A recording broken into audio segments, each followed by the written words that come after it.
অবরুদ্ধসহ বোমাবর্ষণ করে আগ্রাসন চালিয়ে ফিলিস্তিনের ভূখণ্ডে অবৈধ বসতি গড়লেও নিরাপত্তাহীনতায় ভুগছেন সেখানে বসবাসরত ধনী ইসরায়েলিরা, যে কারণে হাজার হাজার ইসরায়েলি কোটিপতি ইসরায়েল ছেড়ে পালিয়ে যাচ্ছেন। মঙ্গলবার ইসরায়েলি চ্যানেল 13 থেকে জানা গেছে 2024 সালে দেশটির 1700 ধনী নাগরিক দেশ ত্যাগ করেছেন, সঙ্গে নিয়ে যাচ্ছেন সঞ্চয় করা অর্থ ও মূল্যবান জিনিসপত্র।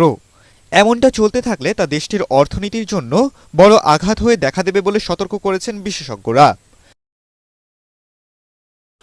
65% পর্যন্ত বিদ্যুৎ সাশ্রয়ী হাইসেন্স এসি, যার ফাস্ট কুলিং মোড দ্রুত ঘর ঠান্ডা করে। হাইসেন্স অভিবাসন পরিষেবার ক্ষেত্রে ব্রিটিশ ভিত্তিক বিশ্বনেতা হ্যানলি অ্যান্ড পার্টনার্স এবং দক্ষিণ আফ্রিকা ভিত্তিক data intelligence firm New World ওয়েলথের প্রকাশিত পরিসংখ্যানে দেখা গেছে 2024 সালের মধ্যে ইসরায়েলের তেল আবিব এবং হার্জলিয়ায় 22,600 কোটিপতি বসবাস করছিলেন। 2023 সালে এই সংখ্যাটা ছিল 24,300 জন, অর্থাৎ গত বছরে 1,700 কোটিপতি ইসরায়েল ছেড়েছেন। একই প্রেক্ষাপটে ওয়াইনেট জানিয়েছে, গাজায় যুদ্ধ শুরু হওয়ার পর থেকে 2024 সালের জুলাইয়ের মধ্যে হাই টেকনোলজির প্রায় 8,300 কর্মী ইসরায়েল ছেড়েছেন। এটি ওই শিল্পের শ্রমিকদের প্রায় 2.1%।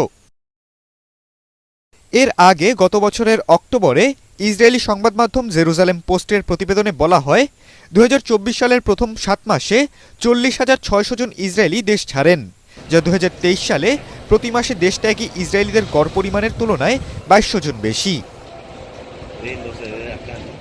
ইসরায়েল সরকারের তথ্য বলছে, 2023 সালে মোট 55,400 লোক দেশ ছেড়েছিল, অথচ এর আগের এক দশকে প্রতি বছর গড়ে 37,000 করে ইসরায়েলি দেশ ছেড়েছে। 2023 সালে দেশে ফেরত এসেছিল 28,000 ইসরায়েলি। খালিদুল ইসলাম তানভীর, এটিএন বাংলা।